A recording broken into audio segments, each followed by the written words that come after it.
Muito boa noite, querido amigo. Seja bem-vindo a mais essa transmissão. Que Deus seja louvado pela sua presença neste momento, acompanhando esse culto, tá bom? Vamos nesse momento agora fazer um momento de oração? Oremos.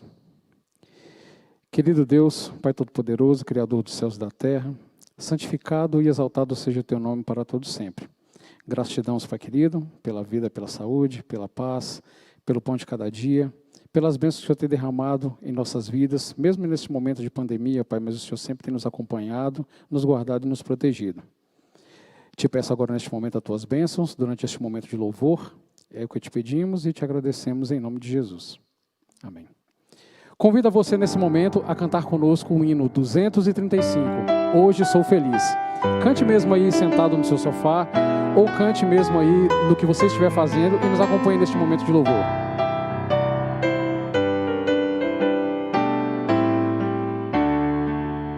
Vamos cantar? Perdido foi que Cristo me encontrou, nesse mundo vil, salvou-me, no seu sangue me lavou, hoje sou feliz, hoje sou feliz, foi-se o meu temor, vou permanecer junto ao Salvador, foi-se a escuridão, ai a luz do céu, pois eu sei que sou do meu Senhor e Ele é meu. Se muitas tentações me sobrevêm, para Ele vou, recebo forças que do céu me vêm, se com Ele estou, hoje sou feliz, foi-se o meu temor, vou permanecer junto ao Salvador, foi-se a escuridão, ai a luz do céu, pois eu sei que sou do meu Senhor e Ele é meu. Se negra noite assustar-me vem, sinto seu amor, as trevas tornam-se luz também, com meu Salvador, hoje sou feliz, foi-se o meu temor, vou permanecer junto ao Salvador, foi-se a escuridão, ai a luz do céu, pois eu sei que sou do meu Senhor e Ele é meu. Amém. Que Deus seja louvado. 477 é o hino que nós vamos cantar agora, Canção da Vida. Convido você neste momento a participar conosco neste momento de louvor.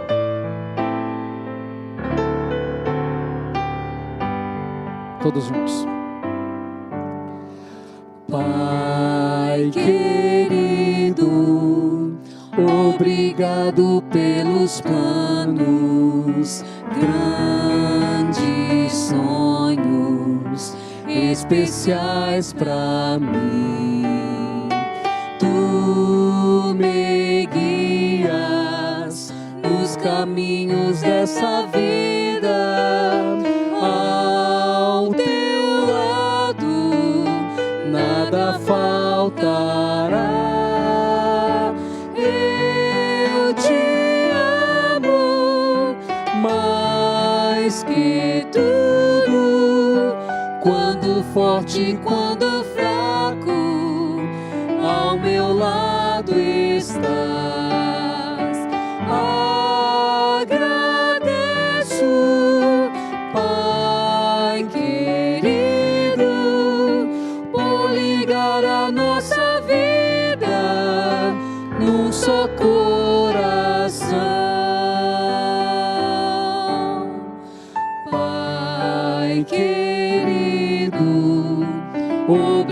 levado pelos planos, grandes sonhos especiais pra mim. Tu me guias nos caminhos desta vida, ao teu lado nada faltará. Eu te amo mais que tudo. Quando fraco, tua força nunca falhará. Por tua graça, Pai, imploro transformar a minha vida em uma canção. Amém. Que Deus seja louvado.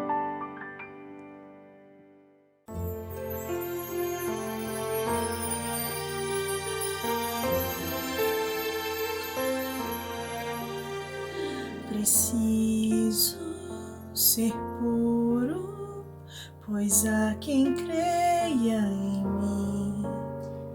Preciso ser justo, fiel até o fim. São tantos olhares tentando encontrar em meus próprios passos caminho pro lar. Preciso ser forte, pois muito há quem enfrenta. Buscar de joelhos poder para andar. São tantos pesares e o mal a rodear que nada no mundo desvie o meu olhar. Meus lábios são teus, são tuas as minhas mãos, meus pés onde queres ali estarão. E que ao meu redor conheçam o Deus a quem eu sirvo e saibam que vivo os meus dias inteiros pra ti. Meus sonhos te entreguei, meus bens e meu futuro, pra estar onde pedes, pra ter o que deres, pra ser o que queres, por seres meu Deus. Meus lábios são teus, são tuas as minhas mãos, meus pés onde queres ali estarão. E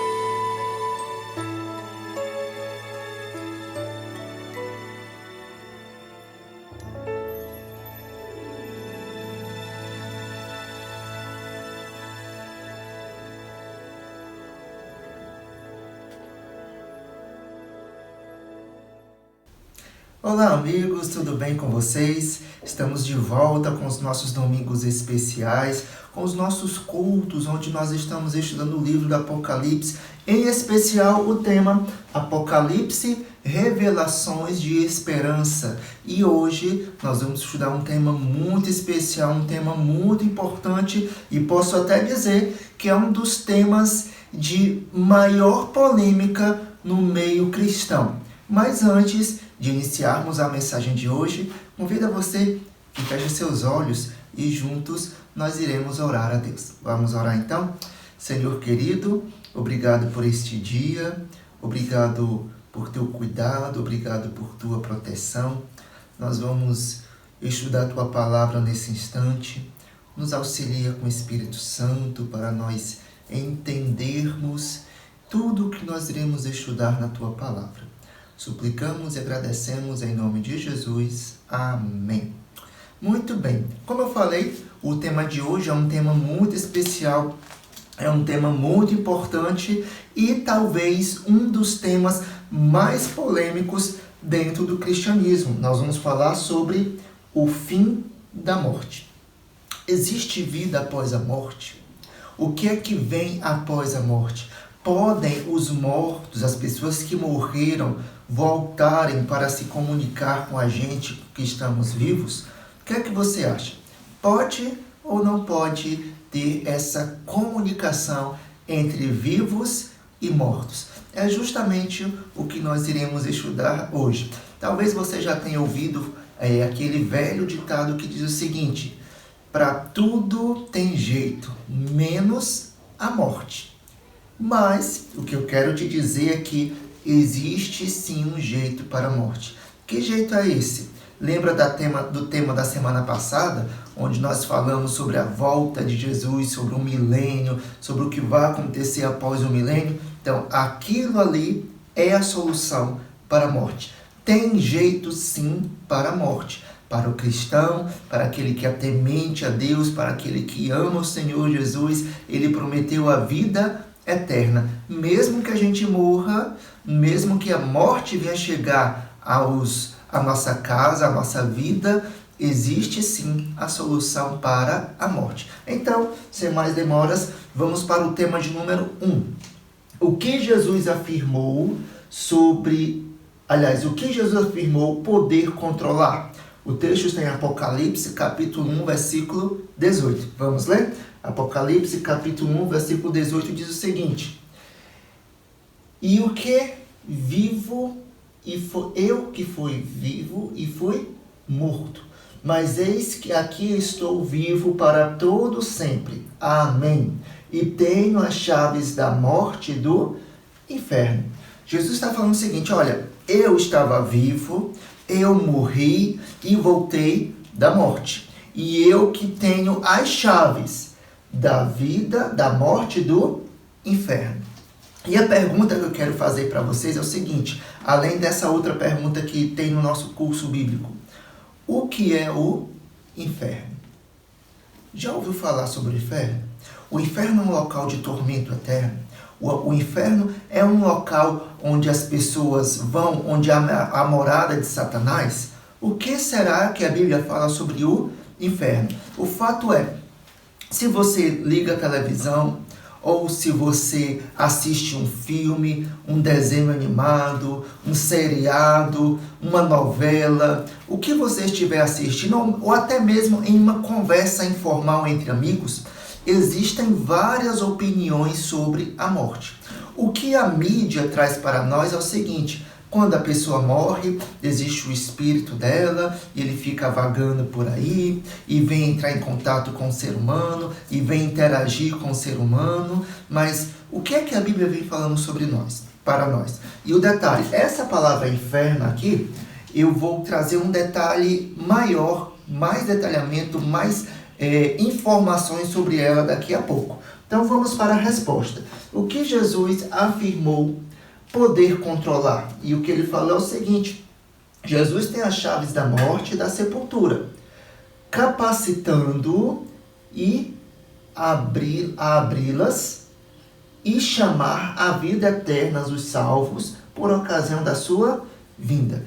Então Jesus ele tem a chave, ou seja, é ele que tem o poder de dar a vida, de acabar com a morte, e isso ele dá para quem ele quer, tá bom? Ou seja, para aqueles que o aceitaram. Ele colocou uma condição para nós termos a vida eterna, aceitar Jesus como Senhor e nosso Salvador. Então isso aqui é o que significa quando Jesus fala que ele tem o poder sobre a morte. E sobre essa palavra inferno, onde existe muita mística sobre essa palavra, eu quero trazer algumas informações para vocês, tá bom? Isso que eu vou trazer para vocês não tem no nosso guia de estudos. Por falar no guia de estudos, aqui embaixo na descrição do nosso vídeo existe um link para você fazer o download da lição de hoje e das lições anteriores. Tá bom? Também existe um e-mail onde você pode enviar a sua dúvida, a sua pergunta, e eu vou estar respondendo. E mais, vou colocar mais um outro link aqui embaixo na descrição, ok? Onde você pode estar acessando esse link e você pode fazer o download, aliás, fazer o pedido dessa lição que nós estamos fazendo, ela impressa. Então você vai entrar lá no site da Novo Tempo, você vai fazer o pedido e a lição vai chegar diretamente para você no seu endereço. Gratuito, é um presente da Igreja Adventista para você que está nos assistindo aqui. E não apenas esse estudo que nós estamos fazendo hoje, mas vários outros estudos também, ok? Então olha só, a palavra inferno. Na Bíblia, nós sabemos que a Bíblia ela foi escrita em 3 idiomas. O hebraico, o aramaico e o grego, ok? E na tradução da Bíblia, no original, existe várias palavras que elas são traduzidas para inferno. E no contexto que essa palavra ela está, ela vem nos dizendo o que é que quer dizer essa palavra inferno. Qual o significado dela? Então, olha só. Existem 3 palavras que traduzidas, quando nós vamos ler na Bíblia, ela vem traduzida como a palavra inferno. A primeira é Sheol. Sheol, lá no Antigo Testamento, ele aparece cerca de 62 vezes lá no Velho Testamento. E Sheol significa sepultura, ou lugar de silêncio dos mortos. Segunda palavra que traduzida, ela recebe a tradução de inferno, é Hades. Hades aparece 10 vezes no Novo Testamento. E é um lugar de descanso dos mortos ou sepultura. É justamente a palavra que nós lemos agora em Apocalipse, tá bom? Onde Jesus fala que ele tem as chaves da morte e do inferno. Ali significa sepultura, o lugar de descanso dos mortos. E a terceira palavra, que traduzida significa inferno, é Tártaro. Tártaro, ele aparece apenas uma vez em todo o Novo Testamento, em toda a Bíblia, também que é em 2 Pedro, capítulo 2, o versículo 4. Refere-se mais a um ato do que a um lugar, tá bom? Deus rebaixou os anjos, reservando-os para um julgamento futuro. O que é que eu quero dizer para vocês com essas palavras? Que toda vez que a Bíblia traz a palavra inferno, ela nunca quer dizer para nós que é um lugar de tormento eterno, que é um lugar onde é a habitação de Satanás e de seus demônios, que é um lugar onde a pessoa vai para pagar os pecados. Não é, ok? A palavra inferno significa sepultura. É simplesmente isso, sepultura. Então, de onde é que vem aquela ideia que a pessoa, quando morre, se ela é boa, ela vai para o céu, se ela é ruim, ela vai para o inferno, se ela mais ou menos ali, né, nem muito boa, nem muito ruim, mas ela vai ali para o purgatório e pagar os pecados para depois ir para o céu? De onde é que vem isso? Olha só. Quando nós olhamos para o passado e quando nós estudamos a profecia, a história, aliás, nós vamos entender o seguinte: existia no passado um povo, uma civilização muito culta e que pensava muito, que eram os gregos. E ali surge a filosofia, ali surgem muitos outros pensadores. E na época ali da civilização grega, no auge ali da civilização grega, existia um imperador que ele começa a conquistar muitas nações. E dentre essas nações que ele conquista, existe a Grécia.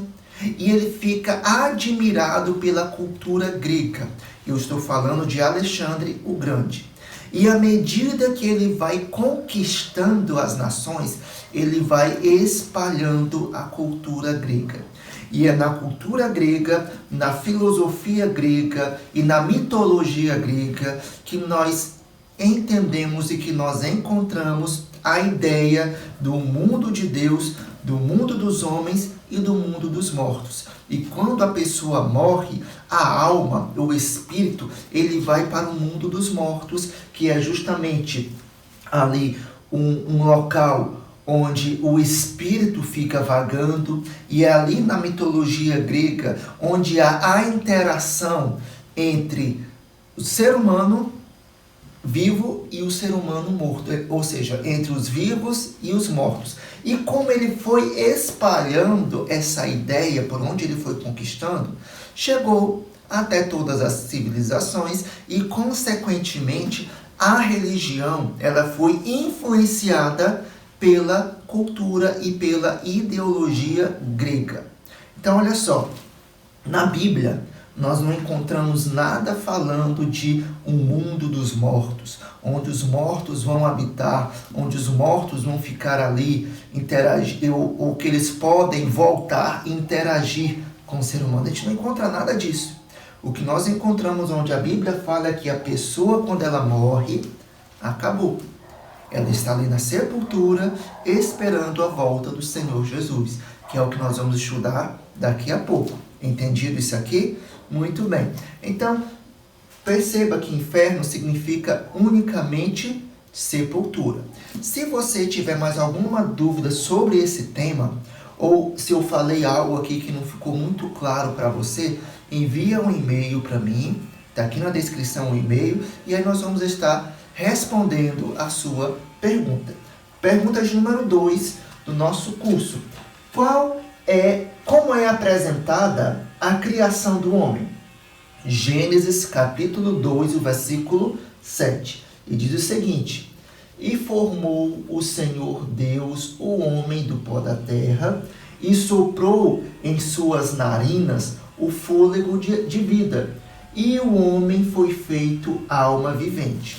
Quando nós encontramos essa palavra, quando nós encontramos esse texto bíblico, nós estamos falando aqui da criação do ser humano. E olha só, como que foi? Deus, ele pega o pó da terra e ele faz ali o bonequinho de barro, sopra o fôlego de vida e aí o homem passa a ser alma vivente. Então, é uma equação muito simples. Pó da terra mais fôlego de vida é igual a um ser de alma vivente. Olha só, outra coisa que eu quero desmistificar aqui para você. Alma não é uma entidade que sai da pessoa quando essa pessoa morre e fica vagando por aí. Não é. Segundo o que a Bíblia está falando para nós, a alma é um ser vivente. O homem, quando ele foi criado, ele se transformou em uma alma, ou seja, ele é um ser vivente. Então, nós somos uma alma, todo ser vivo é uma alma, porque alma é vida, alma não é morte. Então, quando eu pego fôlego de vida e pó da terra, e juntos os dois, nós temos ali uma alma, um ser vivo. Eu sou uma alma, você que está me assistindo é uma alma, todo ser vivo é uma alma. Essa história de a pessoa quando ela morre, a alma fica vagando por aí, e isso vem lá da mitologia grega, da filosofia grega, que influenciou a humanidade, tá bom? Foi espalhado por aí. Lógico que essa ideia já existia antes, mas ela ganhou força ali na filosofia e na mitologia grega. Olha só. Então você pergunta, mas pastor Carlos, por que lá na seção espírita existe ali a pessoa, quando ela morre, ela vem se comunicar com os vivos. Por que o meu vizinho, ele disse que conversou com a alma do pai, com a alma da mãe, com a alma de um parente dele? Ora, amigos, perceba que nós temos um grande inimigo, que é Satanás. E o que Satanás ele quer é fazer com que a Bíblia ela perca a sua credibilidade. E quando ele faz isso, quando ele faz com que a Bíblia perde credibilidade, ele começa a usar os enganos dele. Satanás ele tem um poder. Não foi tirado o poder dele. Satanás ele engana as pessoas. Satanás ele induz as pessoas ao erro. Satanás ele induz as pessoas ao engano. E ele vai lá, se disfarça com as pessoas, para enganar as pessoas. E aí ele leva as pessoas ao engano. É isso que ele faz. Então tenha cuidado com os enganos de Satanás. Vamos seguir então. Pergunta de número 3. Qual é a condição humana segundo a Bíblia? Ezequiel capítulo 18, versículo 4, diz o seguinte: eis que todas as almas são minhas. Lembre-se, quando a Bíblia fala em alma, ela está falando em um ser vivo. Como a alma do Pai, assim também a alma do Filho é minha. A alma que pecar, essa morrerá. Então a pergunta é: qual é a condição humana segundo a Bíblia? Ora, a condição humana é que a alma humana morre como consequência do pecado. Que alma humana é essa? É a vida do ser humano. Então, nós estamos sujeitos à morte por conta do pecado. E olha só, deixa eu só voltar aqui o texto. O texto fala o seguinte, ó: a alma que pecar, esta morrerá. Aqui, mais uma vez, com essa frase, nós entendemos os enganos que existem a respeito dessa palavra alma. Alma significa vida. Então, olha só, você fala que a alma que pecar, esta morrerá. Ora, se aquela ideia que a pessoa, quando ela morre, a alma fica vagando por aí, a ideia que nós temos é: a alma já é um ser morto. Não é verdade? Então, como é que a alma ela vai morrer se já está morta? Então, aqui a Bíblia está dizendo que a alma que peca, esta morrerá. Lógico que a alma, para morrer, ela tem que estar viva. Então, querido amigo, alma é um ser vivo. A alma não tem nada a ver com alguém que morreu e fica vagando por aí o seu espírito. E outra coisa, às vezes a Bíblia traduz aquela frase fôlego de vida como espírito. Espírito e fôlego de vida são sinônimos. Talvez lá em Gênesis, no capítulo 2, no versículo 7, quando fala da criação do ser humano, na Bíblia que você está lendo, talvez tenha escrito ali espírito em vez de fôlego de vida, porque são sinônimos. Muitas vezes a Bíblia traduz fôlego de vida por espírito. Então vamos seguir a pergunta de número 4. O que os mortos sabem sobre si e sobre os que vivem?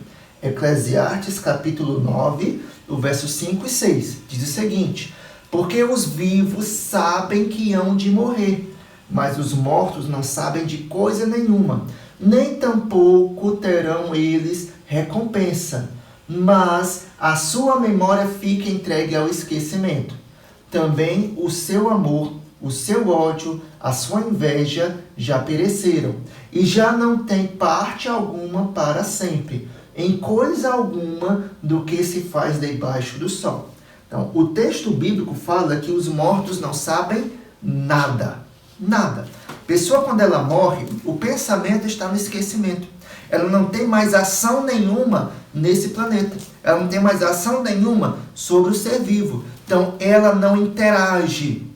Aquilo que acontece de espíritos virem falar com as pessoas, de espíritos virem conversar com as pessoas, tudo isso é engano de Satanás. Tudo isso é Satanás querendo nos induzir ao erro e deixarmos de acreditar na palavra de Deus. Porque a Bíblia fala uma coisa e ele vem mostrando uma outra coisa.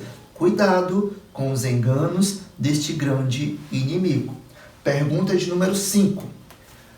De que forma Jesus Cristo se referia à morte? Vamos então para João capítulo 11, o verso 11 ao 13, e diz o seguinte: assim falou, e depois disse-lhes: Lázaro, o nosso amigo, dorme, mas vou despertá-lo do sono. Disseram, pois, os seus discípulos: Senhor, se dorme, estará salvo. Mas Jesus dizia isto da sua morte. Eles, porém, cuidavam de que falava do repouso do sono. Olha só. Aqui nós estamos falando da morte de um amigo que Jesus ele gostava muito. Lázaro. Ele era um grande amigo de Jesus. E Lázaro ele morre. E Jesus ele vai ao encontro da sepultura de Lázaro. E na conversa ali com os discípulos, Jesus ele fala: nosso amigo Lázaro ele dorme. E os discípulos ficaram: Senhor, mas se ele dorme, então está tranquilo, ele está salvo. Mas o texto fala que Jesus ele falava da morte. Tá bom? Eu vou lá para despertá-lo. Se você continua fazendo a leitura, os discípulos continuavam ali sem entender. E aí Jesus ele falou bem claro: Lázaro está morto. Muitas vezes, especialmente no Novo Testamento, existe essa comparação de morte com o sono. Eu até falei um pouquinho sobre isso na semana passada, quando nós estávamos falando sobre a ressurreição dos mortos. E olha só, Paulo ele fala sobre isso, Jesus ele fala sobre isso. Existe essa comparação entre morte e sono, aquele sono profundo. Muitas vezes nós dormimos e a gente só lembra que deitou para dormir e que acordou. A gente não lembra do que aconteceu naquele intervalo de tempo entre dormir e acordar. É um sono profundo. Jesus ele compara a morte com esse sono profundo. A pessoa, quando ela morre, ela não tem consciência daquilo que está acontecendo ao seu redor. Ela não tem interação com aquilo que está ao seu redor. Ela simplesmente vai ficar ali, na sepultura, aguardando o retorno de Jesus. Lembrando, quero deixar uma coisa bem clara. Nós, a Igreja Adventista do Sétimo Dia, ela não acredita que a pessoa, quando ela morre, ela está dormindo. Não, ela está morta. É apenas uma comparação, como se ela estivesse em um sono profundo. Eu digo isso porque muitas pessoas, por não entender aquilo que nós ensinamos e por não estudar, ela simplesmente fala e replica o que os outros já estão falando, sem conhecer aquilo que nós ensinamos. Nós não ensinamos que a pessoa, quando ela morre, ela está dormindo. Nós ensinamos que ela realmente está morta. E isso é apenas uma comparação com a morte. Então, Jesus, ele ensina que a pessoa, quando ela morre, é como se estivesse em um sono profundo. Pergunta de número 6. Quando os seres humanos despertarão para receber a recompensa de sua vida, a salvação ou a perdição? João capítulo 5, verso 28 e 29 diz o seguinte: não vos maravilheis disto, porque vem a hora em que todos os que estão nos sepulcros ouvirão a sua voz. Os que tiverem feito o bem, os que fizeram o bem, sairão para a ressurreição da vida. E os que fizeram o mal, para a ressurreição da condenação. Então, olha só. Quando Jesus ele voltar, e ele vier nos buscar, é aí que ele vai dar recompensa para as pessoas. Os mortos vão ressuscitar, os que tiverem feito o bem para a ressurreição da vida, após 1000 anos, que nós vamos ficar lá no céu, o tema que nós estudamos semana passada, os que não aceitaram a salvação vão ressuscitar para a ressurreição da condenação. Então, é nesse instante em que a morte vai acabar. Então, quando os seres humanos despertarão, ou vai ser na volta de Jesus, os salvos, ou após um milênio, os perdidos. Ok? Pergunta de número 7, penúltima pergunta de hoje. Diz o seguinte: o que Jesus fará com a morte no fim do milênio? Vamos para Apocalipse capítulo 20, o verso 14, e diz o seguinte: E a morte e o inferno foram lançados no lago de fogo. Esta é a segunda morte. Olha só. E a morte e o inferno. Lembrando, inferno significa sepultura, local onde os mortos são depositados. Então, após o milênio, vai ser exatamente o fim definitivo da morte. A morte não vai mais existir. Ela vai ser destruída junto com Satanás e os ímpios e os anjos caídos. Última pergunta que nós vamos estudar hoje. O que acontecerá com a morte no novo céu e na nova terra prometidos por Jesus? Apocalipse, capítulo 21, versículo 4.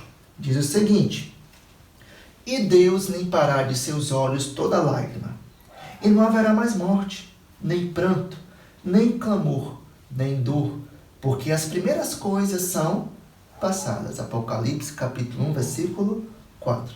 Então, amigos, lá no novo céu e lá na nova terra, não haverá mais a morte.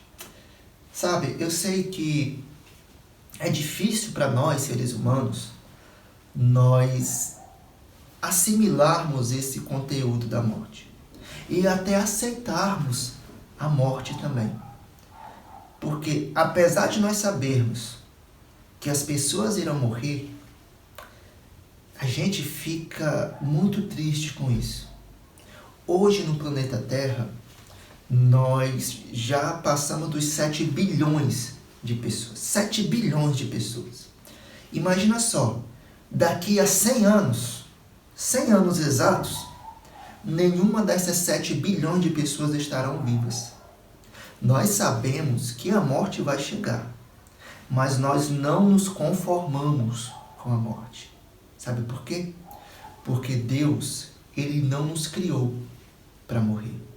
Deus nos criou para viver. É por isso que, mesmo sabendo que a morte vai chegar, nós não nos conformamos com isso. Deus não te criou para sofrer, Deus não te criou para morrer, Deus não te criou para o desastre, não. Ele te criou para você viver para sempre e viver bem ao seu lado. Então, querido amigo, que Deus Ele te abençoe, que Deus Ele te guarde, que Deus Ele te proteja e que nós venhamos estar sempre nos apegando ao Senhor Jesus. E esse assunto da morte, ficamos tristes sim, mas não é o fim, porque para tudo existe uma solução, até mesmo para a morte, através do nosso Senhor Jesus. O cristão, ele nunca diz adeus, o cristão, ele diz até logo. Vamos orar então? Feche seus olhos e vamos orar ao Senhor. Senhor querido, nosso Pai de amor, muito obrigado, Senhor, pelo teu cuidado e pela tua proteção. Obrigado porque nós estudamos na tua palavra que a morte não é o fim. Não que a gente vai, quando morrer, nós vamos para um outro plano ou que nós vamos ficar nos comunicando com os nossos entes queridos. Não é isso. É porque nós, como cristãos, nós esperamos um novo céu e a nova terra. E quando Jesus voltar, Ele vai ressuscitar todos aqueles que morreram fiéis a Ele. Então, Senhor, fica conosco, cuida de nossa família e nos dá um restante de noite em paz e uma feliz semana. Obrigado e agradecemos sempre em nome do Senhor Jesus. Amém. Que Deus te abençoe, desde agora e para sempre. Amém.